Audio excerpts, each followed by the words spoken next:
It was a day of high drama in a Seminole County courtroom as George Zimmerman, the neighborhood watchman who shot and killed Trayvon Martin, asked the judge for a second time to allow him to post bond and leave county jail. But that decision will not be made today. News Channel 5's legal analyst Michelle Suskauer now here to break it all down. Michelle, this was a hearing today, and we heard from our reporter Mike Trim earlier that it felt like a mini trial. How do these things play out usually? Well, first of all, this is very unusual because if you remember, there's already been a bond hearing. We've already had sort of a mini trial on the facts.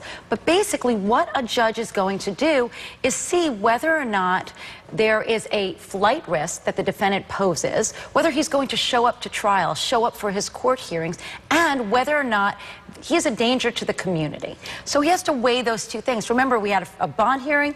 A bond was set based on some specific financial information, and then it was found out that that financial information may not have been true. He was charged with perjury. His wife was charged with perjury, and his bond was revoked. So right now he has no bond, and the judge has to make a very serious decision now. And in terms of how long a decision like this can take, is the judge bound to any sort of time limits? Or he really isn't, but most likely he's taking the weekend to think about it, to maybe let everybody calm down a little bit, and then you'll see that he'll either have a hearing on it or he'll issue a written decision. And I would predict probably on Monday we will see something from this judge. He can either keep the bond at 0, which is no bond, which means he's going to need to stay in jail until trial or until the case gets dropped or pled out, or he can set the same bond, reinstate it, or he can set a higher bond. And again, it really was like a mini trial. We heard there were 911 tapes played today. George Zimmerman's father even taking the stand to claim that it was his son heard on some of these 911 tapes. And you would think, well, what does that have to do with it? But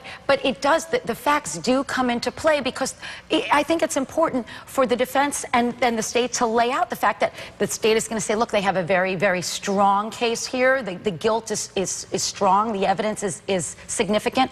But on the other hand, the defense is saying, look, there is a tremendous amount of reasonable doubt. Who knows really what happened here? There are voices on this 911 call.